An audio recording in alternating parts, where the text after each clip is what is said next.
Hello students, good morning to all of you. Welcome to CBC or Competitive Biology Commando Topper.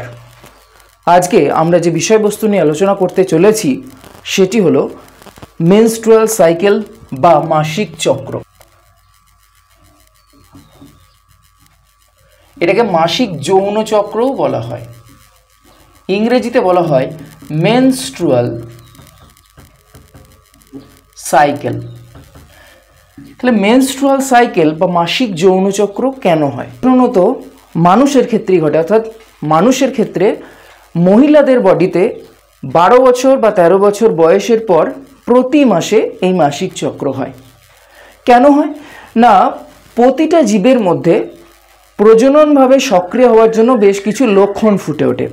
তো এটাও এই মাসিক চক্র সেই রকমই যে মানুষের ক্ষেত্রে কোনো একটা স্ত্রী প্রাণী অর্থাৎ স্ত্রী মহিলা সে প্রজননভাবে সক্রিয় হয়েছে সেটা কিভাবে বোঝা যায় না মেনস্ট্রুয়াল সাইকেলের জন্য। অর্থাৎ মেনস্ট্রুয়াল সাইকেল শুরু হচ্ছে মানে তার শরীর প্রজননভাবে সক্রিয় হয়ে গেছে, অর্থাৎ এর পরে সেই মহিলা বাচ্চার জন্ম দিতে পারবে।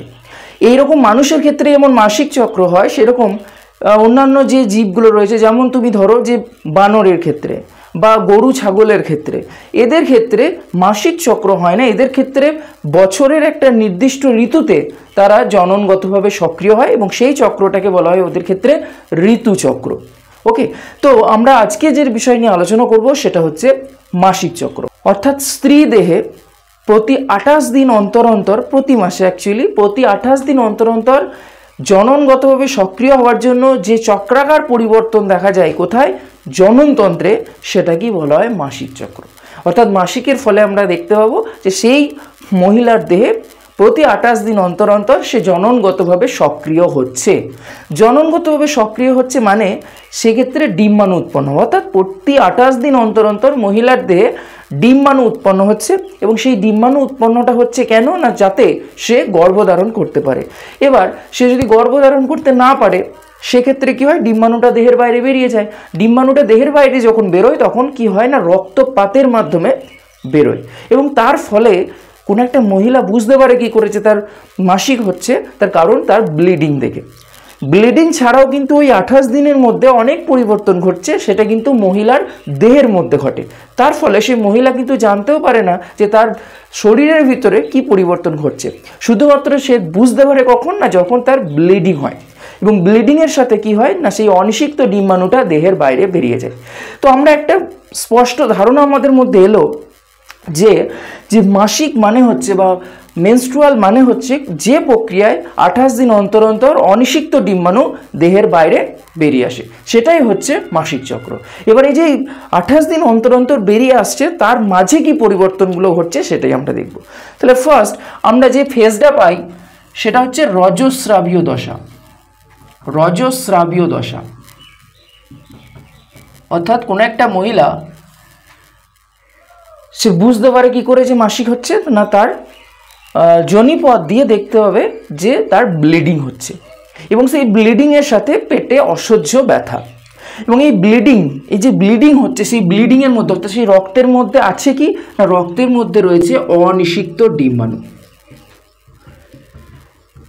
অনিষিক্ত ডিম্বাণু কেন না, ডিম্বাণু যেটা তৈরি হয়েছে সেই ডিম্বাণুটা তৈরি হওয়ার পর ডিম্বাণু তৈরি হয় ডিম্বাশয়। মহিলাদের যে স্ত্রী জননতন্ত্র ডিম্বাশয় ডিম্বাণু তৈরি হলো এবং তারপর সেই ডিম্বাণুটা তৈরি হওয়ার পর ফ্যালোপিয়ান নালীতে এসে অবস্থান করে। কার জন্য ওয়েট করে? শুক্রাণুর জন্য, নিষিক্ত হওয়ার জন্য। এবার নির্দিষ্ট সময়ের পর যদি নিষিক্ত না হয় তখন ডিম্বাণুটা কি হয়ে যায়, নষ্ট হয়ে যায় এবং তারপর দেহের বাইরে যে বেরিয়ে আসছে এবং সেই যে অনিষিক্ত ডিম্বাণুটা বেরিয়ে আসছে কার সাথে, ব্লিডিংয়ের মাধ্যমে অর্থাৎ রক্তের মাধ্যমে, রক্তক্ষরণের মাধ্যমে। এবং তার সাথে আর কি বেরিয়ে আসছে, তার সাথে বেরিয়ে আসছে জরায়ুর প্রাচীর গাত্র অর্থাৎ যেটাকে বলা হয় এন্ডোমেট্রিয়াম। স্পষ্ট করে বললে না, আমরা যদি কোনো মহিলার স্ত্রী জননতন্ত্র দেখি, স্ত্রী জননতন্ত্রে দেখতে পাই যে এরকম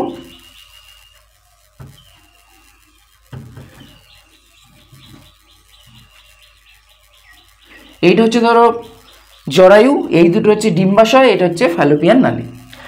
ডিম্বাশয়ের মধ্যে ডিম্বাণু উৎপন্ন হওয়ার পর এসে ফ্যালোপিয়ান নালীতে অবস্থান করে। এবার যখনই ধরো ফ্যালোপিয়ান নালীতে এসে অবস্থান করছে, তার ডিম্বাশয়ে ডিম্বাণু উৎপন্ন হচ্ছে, তার মানে কি একটা পসিবিলিটি রয়েছে যে তার গর্ভধারণ করার। এবং গর্ভধারণ অর্থাৎ বাচ্চাটা হয় কোথায়, বাচ্চাটা রোপিত হয় কোথায় বা বাচ্চাটা বাড়ে কোথায়, না সেটা হচ্ছে এই জরায়ুর মধ্যে। এবং জরায়ুর উপরে একটা স্তর তৈরি হয় যেটাকে বলা হয় এন্ডোমেট্রিয়াম। স্তরটা কীরকম না, আমরা যেমন বিছানাতে বসি, বিছানাতে যে গদিটা দেখি না, তো বিছানাতে বসলে কী হয়, ব্যথা লাগে, কিন্তু গদির উপর বসলে আমাদের আরাম লাগে। ঠিক সেই রকমই যাতে যে বাচ্চাটা হচ্ছে সেইটা যাতে ক্ষতিগ্রস্ত না হয়, সেই জন্য এই জরায়ুর উপরে একটা প্যাডসের মতো একটা আস্তরণ তৈরি হয়, সেই আস্তরণটাকে বলা হয় এন্ডোমেট্রিয়াম। এবার দেখো, যখন ডিম্বাণুটা ওয়েট করার পর দেখলো যে কোনো শুক্রাণু আসেনি, তখন কি ডিম্বাণুটা নষ্ট হয়ে যাচ্ছে একটা নির্দিষ্ট সময়ের পর। এবং নষ্ট হয়ে যাওয়ার সময় যখন এ বেরিয়ে যাচ্ছে দেহের বাইরে, সেই ডিম্বাণুটা যখন বেরিয়ে যাচ্ছে, তাহলে কি যখন নায়ক নায়িকা বা যাত্রা দলেরই কেউ নেই, তাহলে স্টেজ নিয়ে কি হবে, ঠিক একইভাবে ডিম্বাণুটা যখন বেরিয়ে যাচ্ছে, যখন এই এন্ডোমেট্রিয়ামটাও কি হচ্ছে, নষ্ট হয়ে যাচ্ছে এবং ডিম্বাণুর সাথে একসাথে বেরিয়ে যাচ্ছে। এবং সেই বেরিয়ে যাচ্ছে কি, যখন এই ডিম্বাণুর এন্ডোমেট্রিয়ামটা নষ্ট হয়ে যাচ্ছে, দেখো এন্ডোমেট্রিয়ামটা তো জরায়ুর উপরের একটা স্তর, এন্ডোমেট্রিয়ামটা নষ্ট হলে কী হয়ে যাবে, রক্তবাহগুলো উন্মুক্ত হয়ে যাবে। আর রক্তবাহ মানে হচ্ছে ওই তোমার শিরাধমনী, সেগুলো উন্মুক্ত হয়ে গেলে কী হয়ে যাবে, ব্লিডিং হবে কি না, ব্লিডিং হবে। আর ব্লিডিং হলেই সেই রক্তসহ আমরা দেখতে পাই যে রক্তসহ ডিম্বাণু এবং ডিম্বাশয়ের প্রাচীরটা দেহের বাইরে বেরিয়ে যাচ্ছে। এবং এই ফেজটাকে বলা হয় রজস্রাবীয় দশা বা ব্লিডিং ফেজ। এবং এই যে ব্লিডিং ফেজ, এর কিন্তু স্থায়িত্ব হচ্ছে 1 থেকে 5 দিন। এটা ভ্যারি করে, কোনো মহিলার ক্ষেত্রে 4 দিনও ভ্যারি করতে পারে, আবার কোনো মহিলার ক্ষেত্রে 5 দিনও ভ্যারি করতে পারে। ক্লিয়ার? তাহলে বোঝা গেল রজস্রাবীয় দশা কি। তারপরের যে দশা সেটি হচ্ছে ফলিকিউলার দশা, বা যেটার আরেকটি নাম হচ্ছে প্রলিফারেটিভ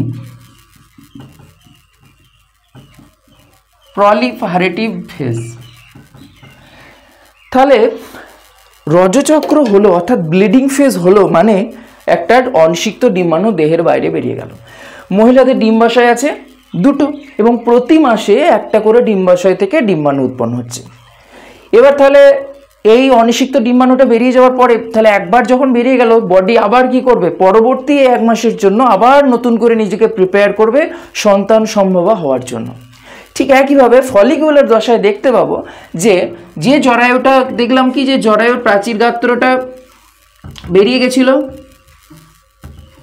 জাস্ট একটু বোঝার জন্য আমি আঁকছি এখানে। এবার পুনরায় দেখবো আবার এন্ডোমেট্রিয়ামটা ধীরে ধীরে কি হবে, তৈরি হবে। কেন তৈরি হবে না, পরবর্তী বাচ্চা গর্ভধারণ করার জন্য। ঠিক একইভাবে তাহলে এখানে দেখবো এন্ডোমেট্রিয়াম যেমন তৈরি হচ্ছে, কেন ফলিকুলার দশা বলছি না, এই ডিম্বাশয়ের মধ্যে অসংখ্য থলি রয়েছে যেগুলোকে বলা হয় আদি ডিম্বথলি। এই আদি ডিম্বথলির সংখ্যাটা অনেক বেশি। ফলিকুলার দশায় এই আদি ডিম্বথলি থেকে আমরা দেখতে পাই যে পরিণত ডিম্বথলি উৎপন্ন হয়। পরিণত ডিম্বথলি, দুটোর মধ্যে ডিফারেন্স কি, আদি ডিম্বথলি যেটা সেটাই পরে ম্যাচিওর হয়ে পরিণত ডিম্বথলি গঠন করে, যার মধ্যে ডিম্বাণুটা অবস্থান করে। তো আমরা দেখতে পাই যে আদি ডিম্বথলিটাই পরিণত ডিম্বথলি বা গ্রাফিয়ান ফলিকলে পরিণত হয়। Graafian follicle. তাহলে প্রলিফারেটিভ দশায় বা ফলিকুলার দশায় কি হচ্ছে না, আদি ডিম্বথলি থেকে পরিণত ডিম্বথলি তৈরি হচ্ছে, অন্যদিকে পুনরায় আবার এন্ডোমেট্রিয়ামটা তৈরি হচ্ছে। কেন তৈরি হচ্ছে না, এন্ডোমেট্রিয়ামের মধ্যে কি ভ্রূণের রোপণ হয়। 3 নম্বর যে ফেজ অর্থাৎ এই পুরো রজচক্রর যে 28 দিন, সেটাকে দেখো ভালো করে ডিভাইড করছি, ভালো করে দেখো। এই ফলিকুলার দশার সময়কাল হচ্ছে 6 থেকে 13তম দিন। এর পরের যে দশা সেটাকে বলা হয় ডিম্বাণু নিঃসরণ দশা। ডিম্বাণু নিঃসরণ দশা, বা এটার আরেকটা নাম আছে ওভিউলেটরি ফেজ। না, ডিম্বাশয়ের মধ্যে আদি ডিম্বথলি থেকে পরিণত ডিম্বথলি তৈরি হয়েছে। এই ডিম্বাণু নিঃসরণ দশায় কি হয়, পরিণত ডিম্বথলিটা ভালো করে বুঝবে এখানে, এটা হচ্ছে ধরো ডিম্বাশয়টা, এটা হচ্ছে ধরো,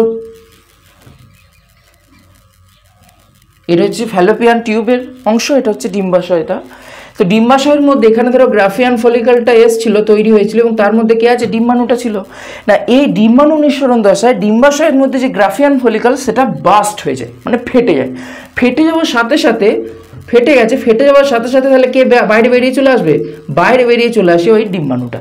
তাহলে ডিম্বাণুটা ডিম্বাশয়ের গ্রাফিয়ান ফলিকল থেকে বেরিয়ে চলে আসছে কোথায়, ফ্যালোপিয়ান নালীতে। সেই জন্য এই দশাটাকে বলা হয় ডিম্বাণু নিঃসরণ দশা, এবং এই ঘটনাটাকে বলা হয় ওভিউলেশন, ওভিউলেশন বা ডিম্বাণু নিঃসরণ। তাহলে ডিম্বাণু নিঃসরণ দশা বলতে কি বোঝায় না, এক্ষেত্রে যে পরিণত, তাহলে ফলিকুলার দশাতে দেখতে পেয়েছি যে আদি ডিম্বথলি যেটা ছিল সেটাই আস্তে আস্তে ম্যাচিওর হয়ে পরিণত ডিম্বথলিতে পরিণত হয়েছে। পরের দশায় দেখতে পাবো যে পরিণত ডিম্বথলিটি এরপর বাস্ট হয়ে যাচ্ছে, এবং তার ভিতরের যে ডিম্বাণু, অনিষিক্ত ডিম্বাণু, সেই ডিম্বাণু, এটাকে ডিম্বাণু বলার থেকেও ভালো টার্মিনোলজি হচ্ছে গৌণ উসাইট বলা হয়। কেন বলা হয় আমি একটা পরের ক্লাসে আলোচনা করবো, যখন আমি উজেনেসিস পড়াবো তখন। তো এই গৌণ উসাইট বা ডিম্বাণুটা এই গ্রাফিয়ান ফলিকল থেকে বেরিয়ে আসে, এবং এই ঘটনাটাকে বলা হয় ওভিউলেশন। এবং এই ওভিউলেশনের প্রধান যে ভূমিকা নেয় যে হরমোন, সেটা হচ্ছে LH হরমোন বা লিউটিনাইজিং হরমোন। খুব গুরুত্বপূর্ণ প্রশ্ন। এবং এই যে ফলিকুলার দশা, এক্ষেত্রে যে প্রধান ভূমিকা নেয় হরমোন, সেটা হচ্ছে FSH, ফলিকুলার স্টিমুলেটিং হরমোন। এবং এই যে রজস্রাবীয় দশাটা হয় কেন না, একটা হরমোন অভাব হয়, সেটা হচ্ছে প্রোজেস্টেরন। এই প্রোজেস্টেরন হরমোনের অভাব হয় বলেই কিন্তু রজস্রাবীয় দশার শুরু হয়, এটা খেয়াল রেখো।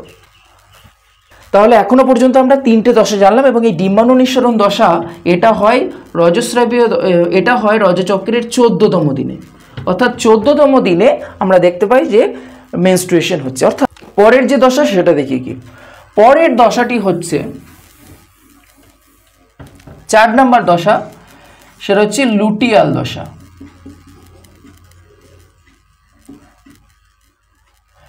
লুটিয়াল দশা, এবং এটার স্থায়িত্বকাল হচ্ছে একদম 15তম দিন থেকে 28তম দিন।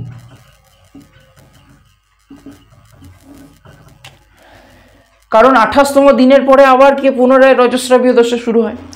লুটিয়াল দশায় কি হচ্ছে না, এই যে ডিম্বাণুটা বেরিয়ে গেল, এই ডিম্বাণুটার পর ফ্যালোপিয়ান নালীর অ্যাম্পুলাতে গিয়ে অবস্থান করছে, এবং ফ্যালোপিয়ান নালীর অ্যাম্পুলাতে অবস্থান করছে কেন না, শুক্রাণুর সাথে নিষিক্ত হওয়ার জন্য।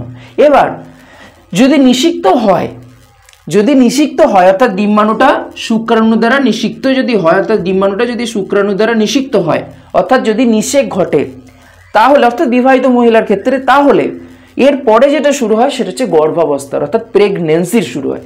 কীভাবে প্রেগনেন্সি শুরু হয় না, সেই ডিম্বাণুটা শুক্রাণুর দ্বারা নিষিক্ত হবে, সেই নিষিক্ত হওয়ার পর সেটা গিয়ে এন্ডোমেট্রিয়ামে রোপিত হবে। ওই জন্যই তো এন্ডোমেট্রিয়ামটা তৈরি, যাতে ভ্রূণটা গিয়ে রোপণ হয় ওখানে, এবং ওখানেই বাচ্চাটা বড় হয়, এবং তারপর সেখানে বাচ্চাটা ধীরে ধীরে বড় হবে। তাহলে কিন্তু যদি গর্ভধারণ হয়ে যায়, তাহলে কিন্তু আমরা এই লুটিয়াল দশা আর দেখতেই পাবো না। ক্লিয়ার? তখন সেক্ষেত্রে আমরা আর দেখতেই পাবো না, অর্থাৎ গর্ভাবস্থা যদি কোনো মহিলা গর্ভধারণ করে ফেলে, তাহলে কিন্তু আমরা আর তার শরীরে কোনো মেনস্ট্রুয়াল সাইকেল বা রজচক্র দেখতে পাবো না। কেন দেখতে পাবো না? তার কারণ হচ্ছে অলরেডি ডিম্বাণুটা তোমার শুক্রাণু দ্বারা নিষিক্ত হয়ে গেছে, সে এবার রোপিত হবে এন্ডোমেট্রিয়ামে। তার মানে কি স্টেজ দরকার। কেন দরকার না, এখানে এবার পুরো নাটক করার জন্য সব পারফর্মারগুলো রেডি।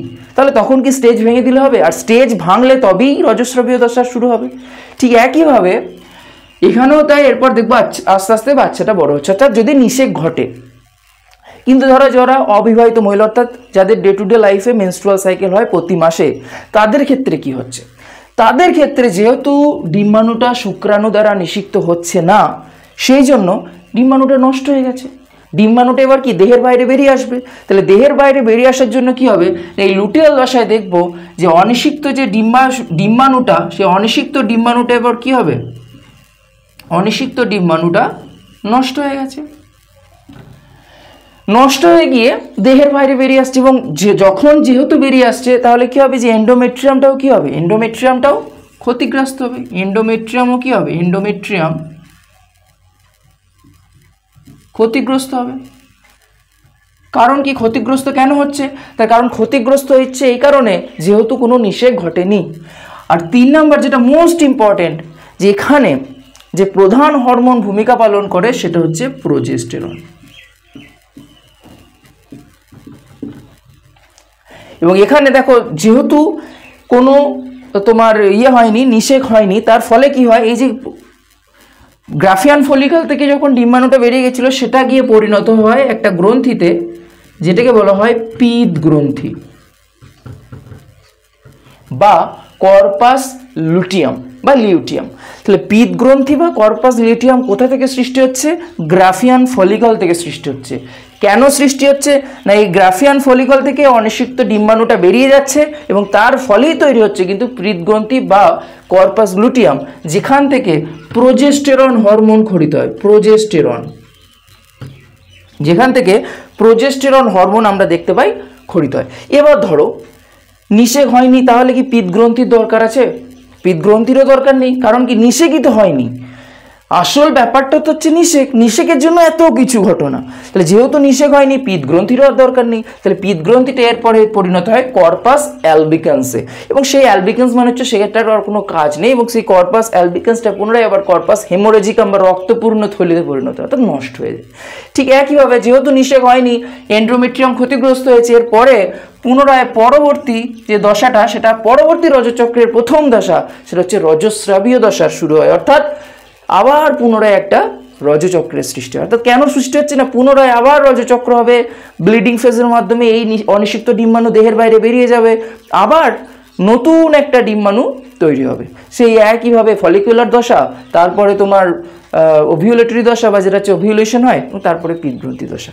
তো এইভাবে 28 দিন অন্তর অন্তর মহিলার জরায়ু এবং ডিম্বাশয়ে পরিবর্তন হওয়ার মাধ্যমে তার শরীর জননগতভাবে সক্রিয় হয়, তার শরীর ভ্রূণ রোপিত হওয়ার মতো সক্রিয় হয় এবং তার শরীরে ডিম্বাণু উৎপন্ন হয়, এবং এইভাবেই তার জরায়ুতে পরিবর্তন এবং ডিম্বাশয়ে পরিবর্তন ঘটে। এবং এখানে প্রধান যে ভূমিকা পালন করে এই মেনস্ট্রুয়াল সাইকেলে, সেটা হচ্ছে হরমোনাল রেগুলেশন, অর্থাৎ হরমোন এক্ষেত্রে কিন্তু গুরুত্বপূর্ণ ভূমিকা পালন করে। তো যেমন আমরা যদি মাসিক রজচক্রের একদম প্রথম দশা থেকে দেখি, ধরো যেখানে রজস্রাবীয় দশা হচ্ছিল, সেখানে আমরা দেখতে পাবো কি যে এন্ডোমেট্রিয়ামটা নষ্ট হয়ে গেছে।